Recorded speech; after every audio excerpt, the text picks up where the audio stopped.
इस वीडियो में हम बिंदु दोष के तीसरे प्रकार अशुद्ध दोष के बारे में चर्चा करेंगे।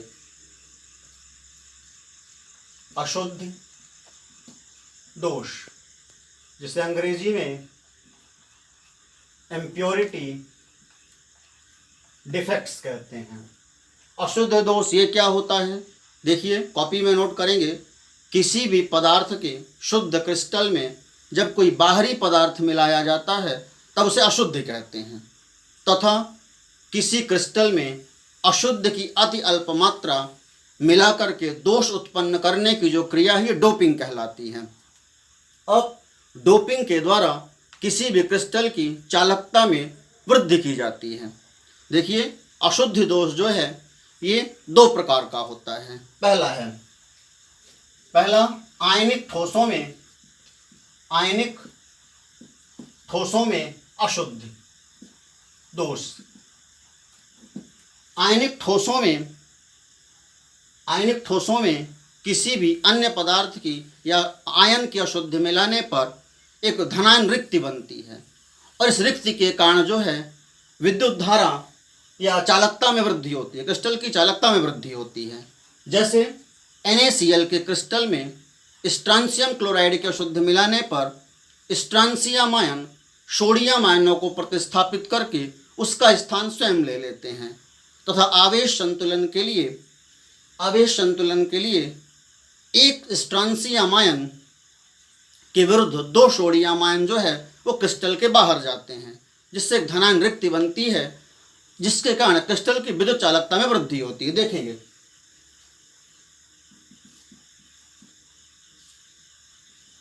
Na positive Cl negative, Na positive Cl negative, Cl negative Na positive Cl negative, Na positive Cl negative, Na positive Cl negative, Cl negative Na positive Cl negative, Na positive. ये एक सोडियम क्लोराइड का crystal है। इस sodium chloride के crystal में जब strontium chloride की शुद्ध मिलाई जाती है तब स्ट्रांसियम क्लोराइड का स्ट्रांसियम आयन कुछ सोडियम आयनों को प्रतिस्थापित कर देता है। जैसे यहाँ का सोडियम आयन बाहर निकल गया और इसके स्थान पर स्ट्रांसियम आयन आ जाते हैं।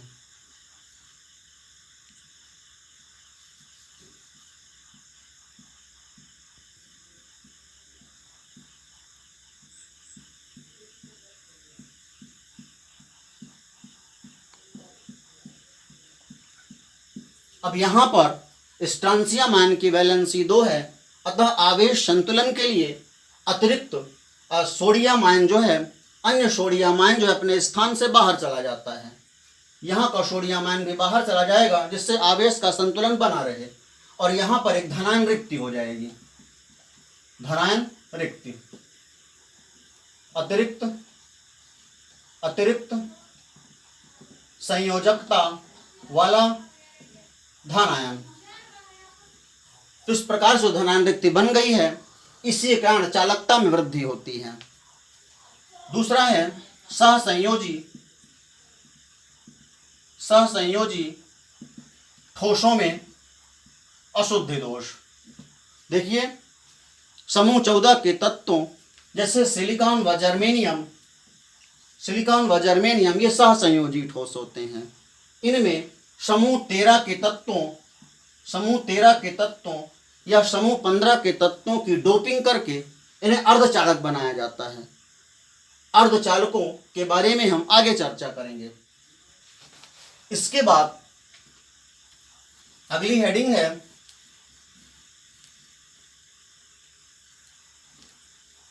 विद्युतीय गुणों के आधार पर ठोसों के प्रकार। विद्युतीय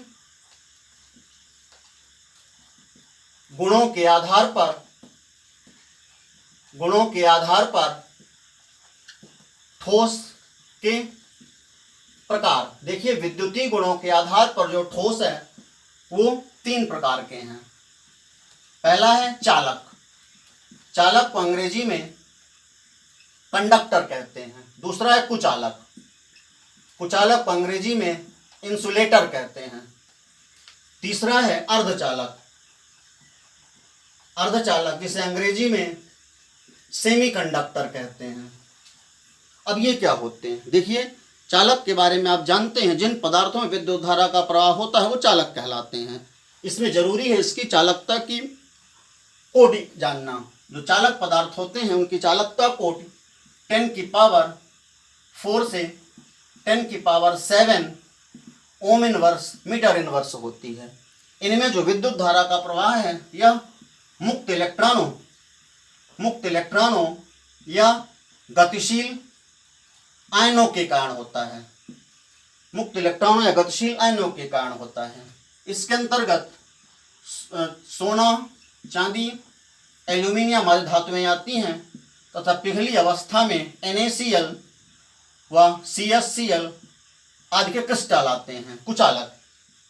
कुचालकों की जो चालकता कोटि होती है ये 10⁻⁻20 से 10⁻⁻10 ओम इनवर्स मीटर इनवर्स होती है। इन पदार्थों में विद्युत धारा का प्रवाह नहीं होता, जैसे लकड़ी, प्लास्टिक आदि। तीसरा है अर्धचालक। अर्धचालक जो हैं, अर्धचालक यदि हम बात करें, अर्धचालक दो प्रकार के होते हैं। पहला अर्धचालक होता है आंतरिक अर्धचालक, दूसरा होता है बाह्य अर्धचालक। आंतरिक अर्धचालक को इंट्रिंसिक कहते हैं, बाह्य को एक्सट्रिंसिक कहते हैं अंग्रेजी में। आंतरिक अर्धचालक क्या होता है, देखिए ये ऐसे अर्धचालक होते हैं जिनमें विद्युत धारा का प्रवाह निश्चित सहसंयोजी बंधों के टूटने से मुक्त इलेक्ट्रॉनों के कारण होता है।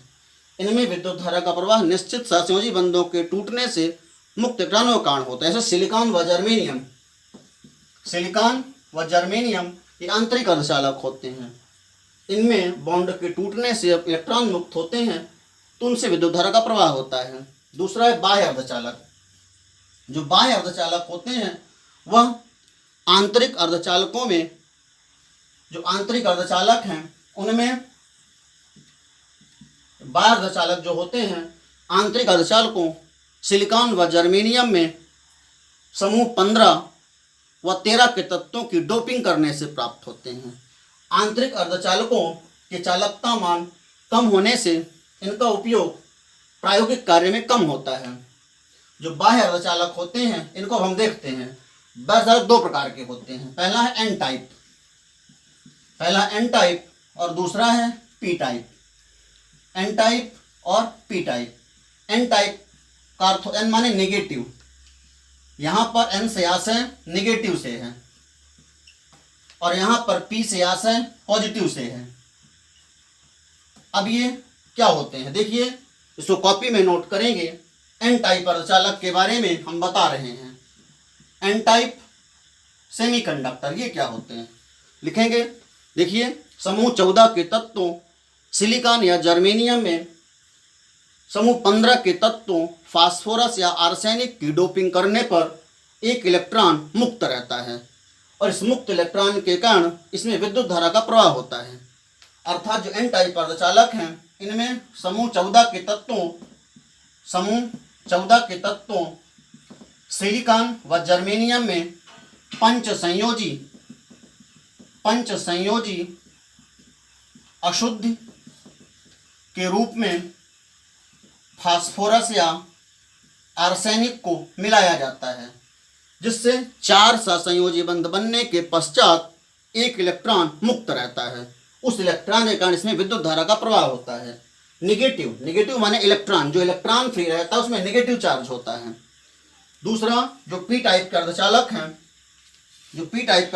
हैं, पी टाइप सेमीकंडक्टर, इसमें क्या होता है, इसमें जो समूह 14 के तत्व हैं, समूह 14 के तत्वों सिलिकॉन व जर्मेनियम में समूह 13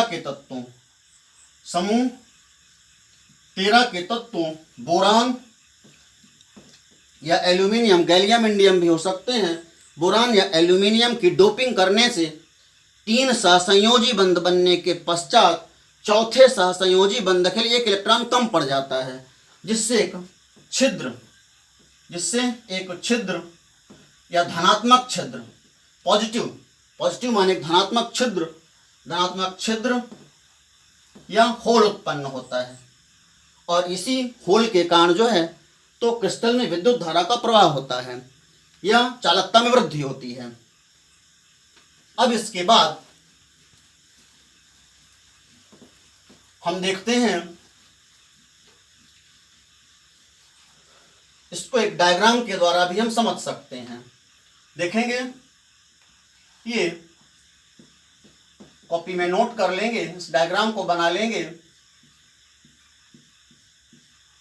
ये जो है ये सिलिकॉन एटम है, सिलिकॉन परमाणु है। ये पूर्ण क्रिस्टल या सिलिकॉन परमाणु है, शुद्ध क्रिस्टल है, ये शुद्ध क्रिस्टल है। अब इसमें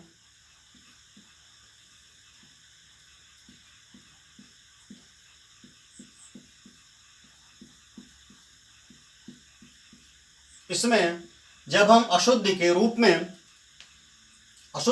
में फास्फोरस का शुद्ध मिलाते हैं, ये फास्फोरस का शुद्ध जब मिलाते हैं तो इसमें 4 सहसंयोजी बंध बनने के पश्चात, चूंकि इसकी विभक्ता 5 होती है, फास्फोरस की वैलेंसी 5 होती है, तो 4 सहसंयोजी बंध बनने के बाद एक इलेक्ट्रॉन फ्री रहता है, मुक्त हो जाता है, गतिशील इलेक्ट्रॉन।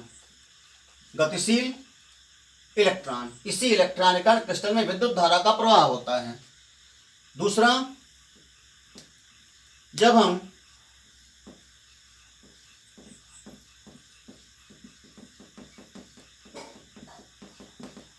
इसमें समूह 13 के तत्वों के अशुद्ध मिलाते हैं, अर्थात बोरान की, जिसमें बोरान के हम अशुद्ध मिलाते हैं, तब 3 सहसंयोजी बंध बनने के पश्चात चौथे सहसंयोजी बंध के लिए एक इलेक्ट्रॉन कम पड़ जाता है और यहां पर एक होल या छिद्र विकसित होता है।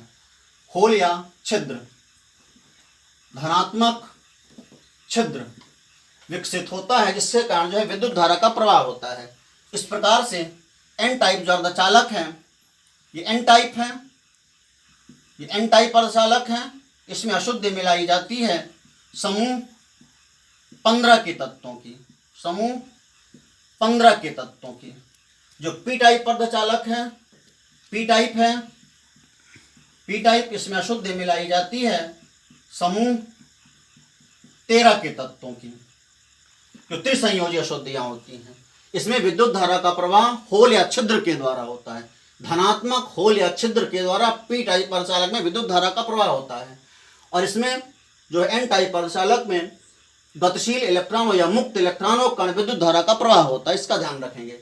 अब इसके बाद अगले हम देखते हैं, जो ये चालक, कुचालक व अर्धचालक थे, इनके व्यवहार की व्याख्या बेंड सिद्धांत के द्वारा, बेंड थ्योरी, बेंड सिद्धांत, बेंड थ्योरी। ये क्या है बेंड थ्योरी? इसे कॉपी में नोट करेंगे।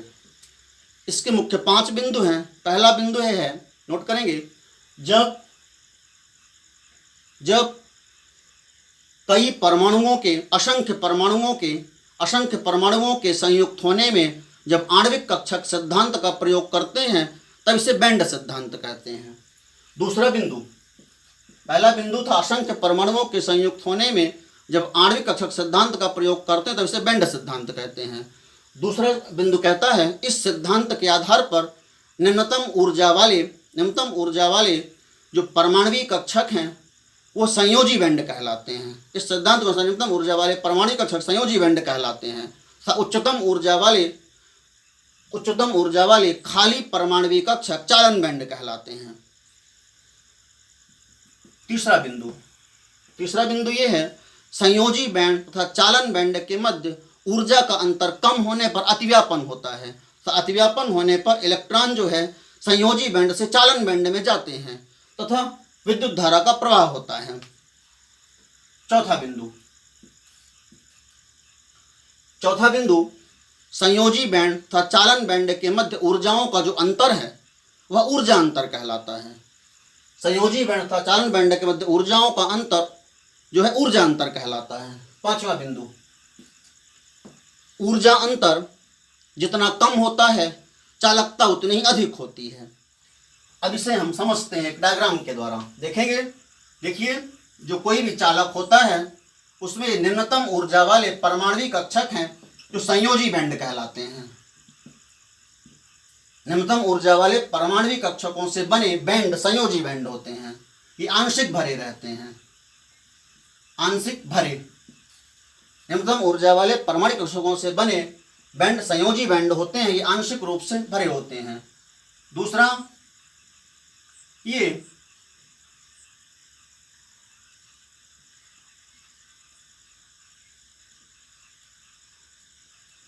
जो उच्चतम ऊर्जा वाले खाली परमाणविक कक्षक होते हैं, ये चालन बैंड कहलाते हैं। ये चालन बैंड हैं। इनके मध्य ऊर्जा का अंतर कम होने पर अतिव्यापन होता है। जब ऊर्जा अंतर कम होता है तो इनके मध्य अतिव्यापन होता है। अतिव्यापन होगा, अतिव्यापन होने पर ये संयोजी बैंड और ये चालन बैंड, ये अतिव्यापित भाग। अतिव्यापन होने पर इलेक्ट्रॉन जो है संयोजी बैंड से चालन बैंड में जाते हैं तथा विद्युत धारा का प्रवाह होता है। तो इस प्रकार से ये जो है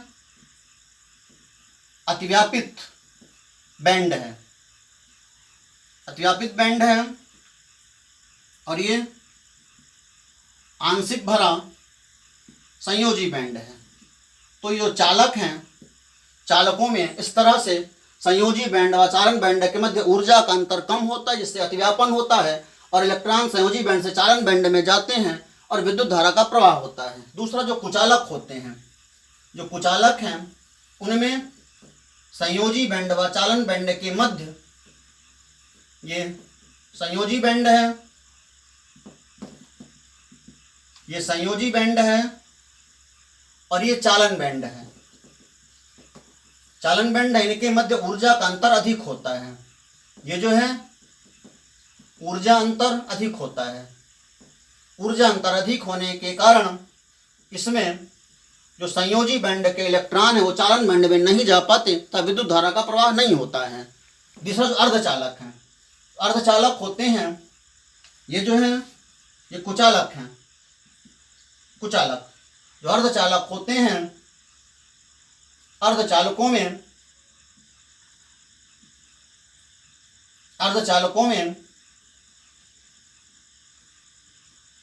संयोजी बैंड व चालन बैंड के मध्य ऊर्जा अंतर कम होता है।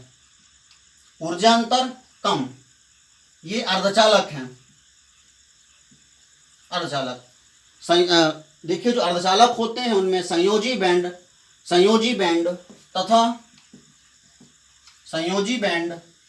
तथा चालन बैंड के मध्य ऊर्जा का अंतर कम होने के कारण ताप वृद्धि के द्वारा जो है तो इनमें संयोजी अतिव्यापन होता है और संयोजी बैंड के इलेक्ट्रॉन चालन बैंड में जाते हैं तब विद्युत धारा का प्रवाह हो जाता है। इस प्रकार से ये बैंड सिद्धांत खत्म होता है। धन्यवाद।